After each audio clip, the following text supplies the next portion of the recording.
Hello दोस्तों, स्वागत है आपका साक्षी स्टडी पॉइंट चैनल में। मैं अनिल शुक्ला आप सभी का स्वागत करता हूं। तो कल जहां तक हमारा सफर खत्म हुआ था वहीं से आज फिर से शुरुआत करते हैं।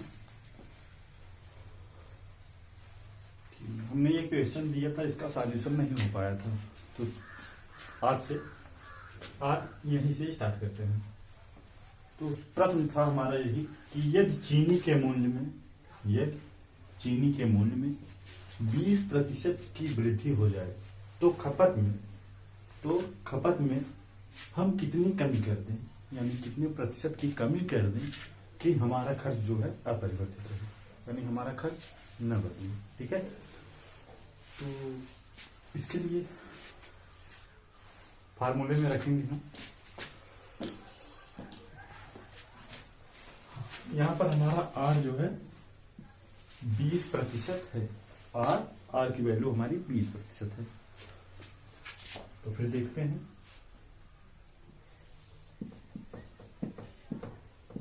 खपत में कमी हमारी होगी, खपत में कमी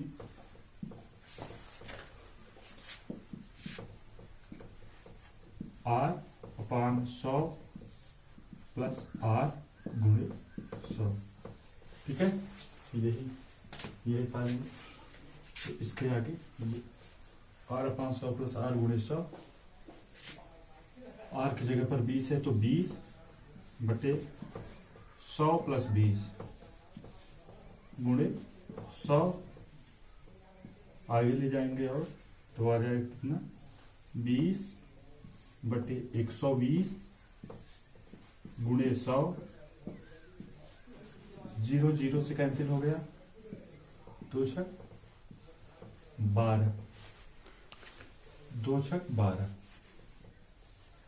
और 50 दूना 100, यहां पर 3 बचा। तो आ जाएगा उत्तर हमारा 50/3। 50/3 को अगर 50 में हम 3 से भाग देंगे तो हमारा कितना आएगा, 3 1 के 3, 3 छक 18, 2 बचा 20, 3 छक 18, अभी 2 और बचा है उसमें भाग जाएगा ना, 2/3 और प्रतिशत पूछा है तो साइन परसेंटेज। तो ये हमारा हो जाएगा कि 16 सही 2/3%। ठीक है, ठीक है, आगे देखते हैं।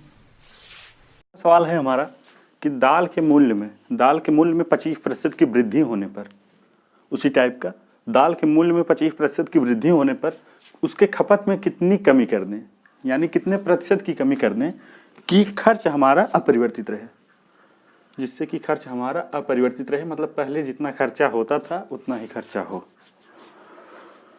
तो इसके लिए भी वही सेम तरीका।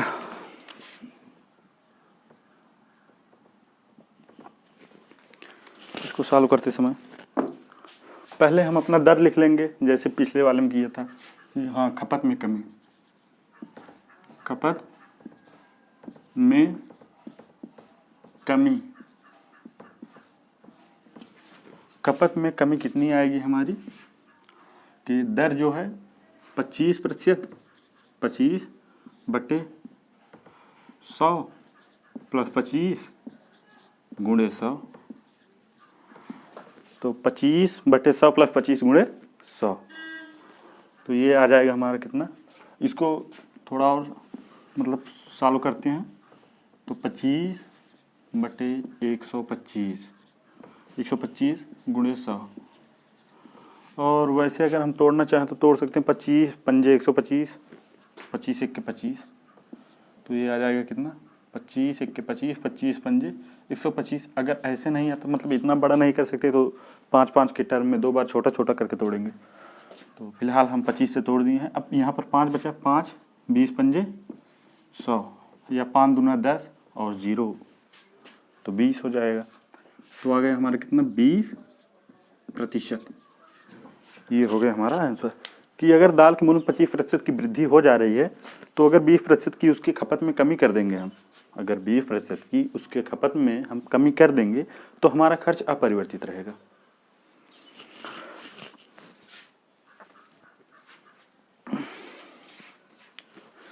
अभी तक तो हुई वृद्धि वाली बात, अब हम जैसे अगर उसके मूल्य में गिरावट आ जाए, यानी उसके मूल्य में, उसकी कीमतों में कमी आ जाए, तो फिर हम कितना खर्च अपना बढ़ा दें।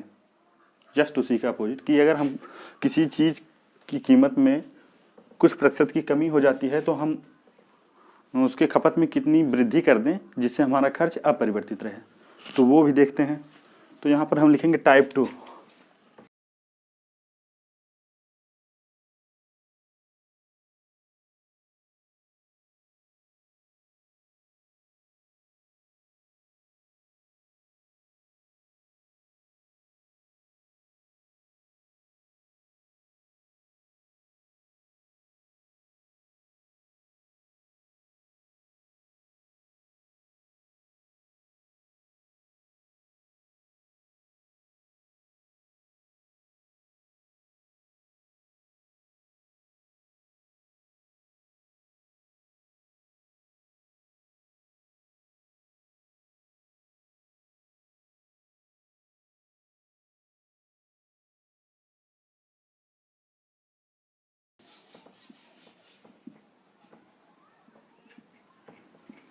यदि किसी वस्तु की कीमत में 8% की कमी हो जाए तो खपत में कितनी वृद्धि कर दें, यानी कितने प्रतिशत की वृद्धि कर दें जिससे कि हमारा खर्च अपरिवर्तित रहे।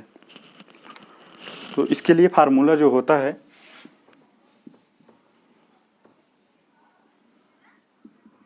जो यूज में लाने वाले हैं हम, कि जितने प्रतिशत कहा जाए R/100 माइनस R/100, इतना प्रतिशत, इतने प्रतिशत खपत में कमी कर देंगे अगर हम, तो हमारा आ जाएगा आंसर।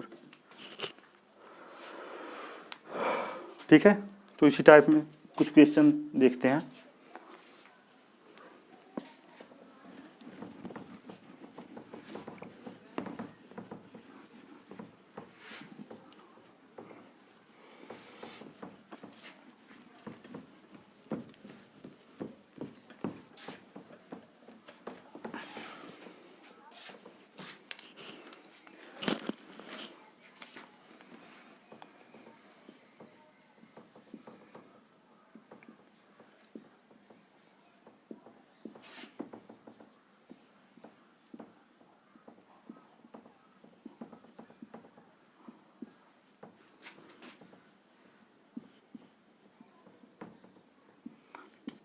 चाय के मूल्य में 25% की कमी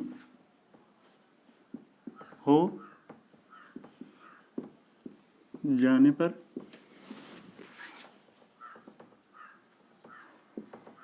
खपत में कितनी वृद्धि कर दें कि खर्च अपरिवर्तित रहे।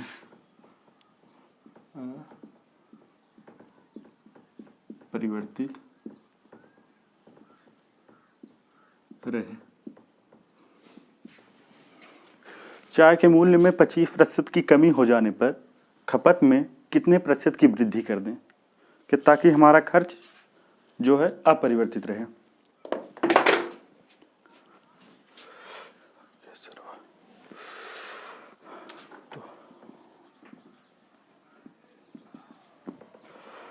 इसको देखने के लिए जैसे फार्मूले में हम लोग लिखे थे कि फार्मूला यहाँ पर हमारा क्या होता है कि R/100 माइनस R/100, तो यही बेसिकली हम यूज करने वाले हैं। तो हो जाएगा हमारा कितना 25, खपत में कमी, खपत में कमी, खपत में कमी R की जगह पर हमारा है 25%, तो हमको केवल R ही चाहिए और कुछ नहीं चाहिए। तो जो चाहिए वो दिया है 25/100 प्लस 25/100, तो हो जाएगा कितना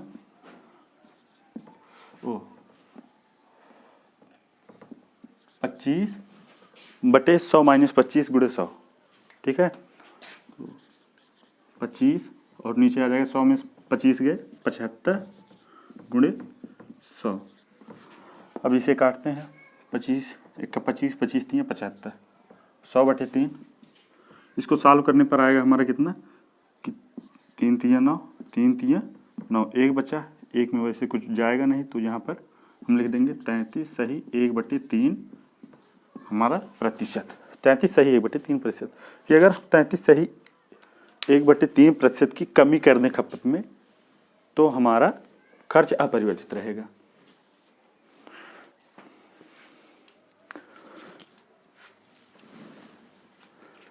इसी प्रकार दूसरा एक क्वेश्चन देख लेते हैं।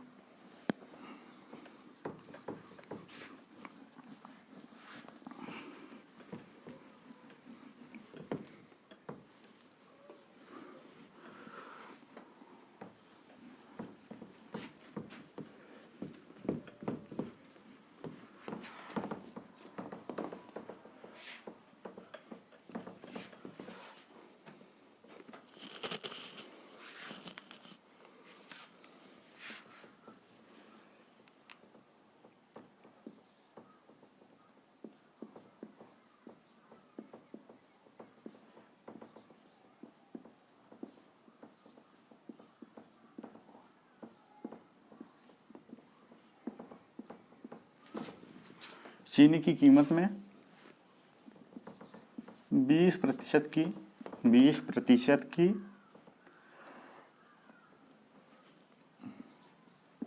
कमी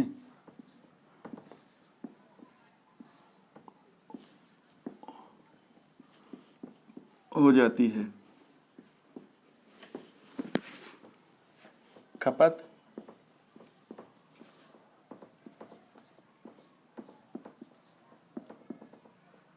कितनी बढ़ा दें कि खर्च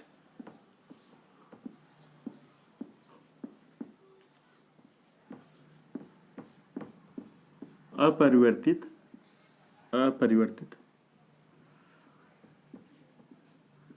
रहे। चीनी की कीमत में 20% की कमी हो जाती है तो खपत कितनी बढ़ा दें कि ताकि हमारा खर्च अपरिवर्तित रहे। तो इसको सॉल्व करने के लिए जैसे पिछले क्वेश्चन में हम लोग किए थे कि वही उसी तरीके से इसे भी करेंगे। तो चीनी की कीमत में 20% कमी हो जाती है, खपत में कितनी प्रतिशत, तो आर हमें यहाँ मिल चुका है अपना कितना 20%। और हमको चाहिए क्या इस क्वेश्चन के लिए, इस क्वेश्चन को सॉल्व करने के लिए फार्मूले में लिखा था केवल आर रिक्वायर होता है, बाकी 100 वगैरह कांस्टेंट है। तो फिर देखते हैं कि खपत में वृद्धि।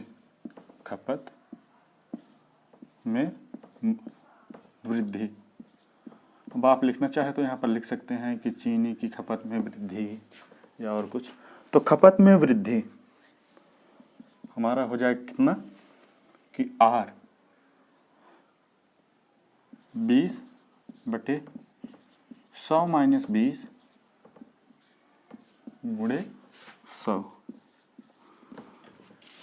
तो इसको सॉल्व अगर करेंगे हम तो आ जाएगा हमारा 20/80 और गुणे 100। तो 0 0 से कैंसिल, 2 चौक 8, 25 चौका 100। तो आ गया हमारा आंसर 25% की वृद्धि हमको करनी पड़ेगी खर्च में। 25% की वृद्धि हमें खर्च में करनी पड़ेगी इसके लिए। अगले टाइप में देखते हैं कि कई बार ऐसा होता है कि किसी चीज़ के प्राइस में एक बार वृद्धि हुई फिर वृद्धि हुई कुछ प्रतिशत की, या फिर एक बार कमी हुई फिर कमी हुई, या फिर एक बार कमी हुई फिर वृद्धि हुई। तो सक्सेसिव उसी के प्राइस में सक्सेसिव लगातार घटता बढ़ता रहता है। तो ऐसे क्वेश्चंस को कैसे सॉल्व करेंगे, इसके लिए देखते हैं कि जब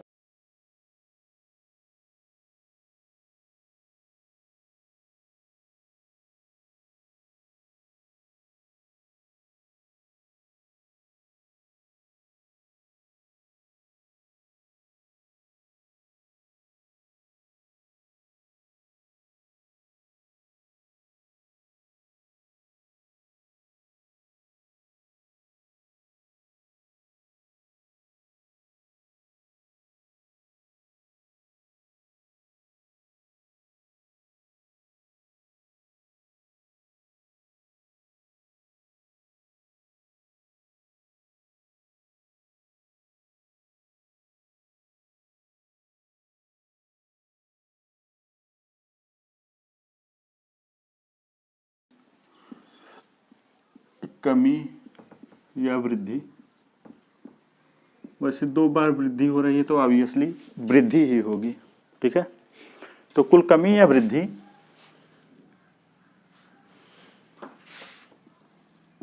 होगी। इसके लिए जो फार्मूला यूज करने वाले हैं वो होगा x plus y plus x y upon 100। या ये तो वैसे थोड़ा ट्रिक है, और जनरल मेथड इसका थोड़ा लॉन्ग पड़ जाता है। जनरल मेथड भी ठीक है, जनरल मेथड हो जाएगा, जनरल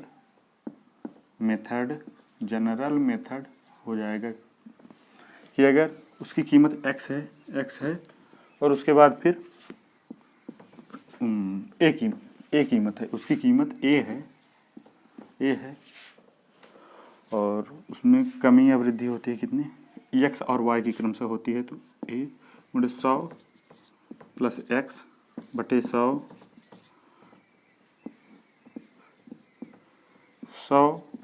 माइनस 100 प्लस y बटे 100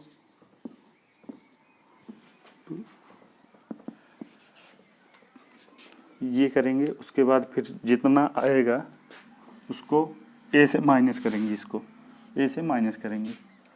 तो इसके लिए हम कर सकते हैं क्या, ये हो गया। इसके लिए हम इसको a से, मतलब इसके प्राइस से ही माइनस करेंगे, मेन प्राइस जो रहा होगा, अगर मालूम है तो ठीक है, नहीं तो a मतलब a से माइनस कर देंगे। a से माइनस करके फिर बटे a लिख देंगे गुणे 100। तो ये हो जाएगा हमारा रिक्वायर्ड प्रतिशत जनरल मेथड के तहत। तो जहाँ ये प्राइस है, ये प्राइस है, उसकी कीमत है, प्राइस है, ठीक है। जहाँ ए उसकी मेन प्राइस है, कुछ भी हो, चाहे तो आप ए को हटा भी सकते हैं, मतलब। तो ये होता है जनरल मेथड में, ठीक है।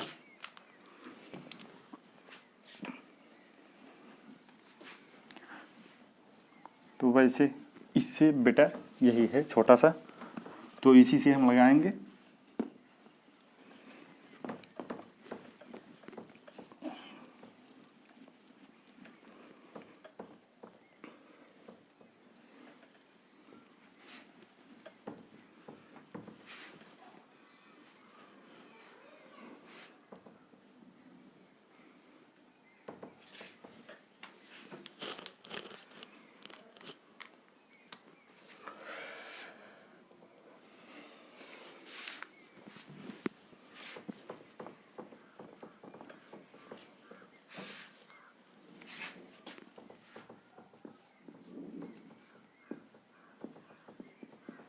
एक पुस्तक की कीमत में, एक पुस्तक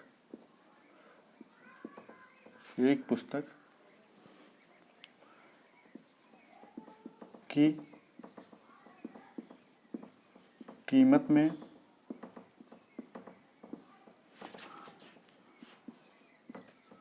पहले 10%, फिर 20% की वृद्धि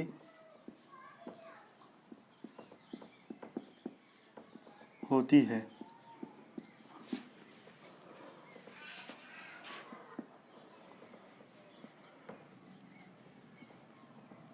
कुल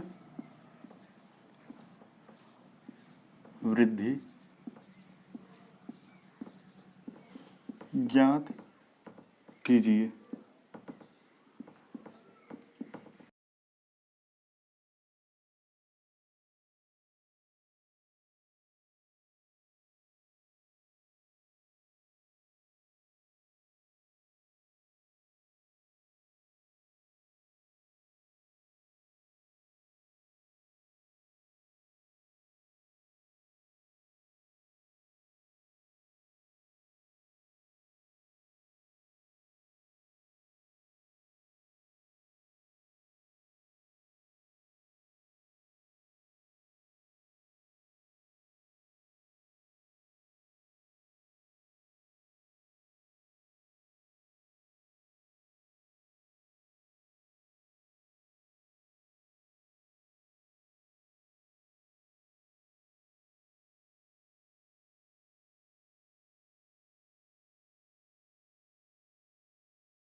कुल वृद्धि ज्ञात कीजिए।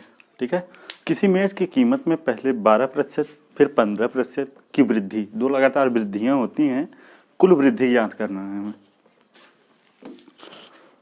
तो देखेंगे हमारा फार्मूला जैसा कि x + y + xy बटे 100। तो x के स्थान पर हमारा 12 है और y के स्थान पर 15 है। तो x + y + xy / 100। तो हम लिखेंगे डायरेक्ट 12 + 15 + 12 × 15 बटे 100। 12 + 15 + 12 × 15 बटे 100। इसको सॉल्व करेंगे तो हमारा आ जाएगा कितना, 5 से काटेंगे 20, 5 × 3 = 15, 4 4 × 3 = 12, 4 × 5 = 20। ठीक है, तो 12 15 27, 27 + 9 बटे 5। इसको सॉल्व करने के लिए हम करेंगे 9 में 5 का भाग देंगे तो हमारा एक बार जाएगा, तो आ जाएगा कितना, 27 + 1 सही 4 बटे 5। 27 × 1 = 28, इसको हम लिख सकते हैं 28 सही 4 बटे 5%। 28 सही 4 बटे 5% की वृद्धि होगी, क्योंकि लगातार वृद्धि हो रही है। धन्यवाद।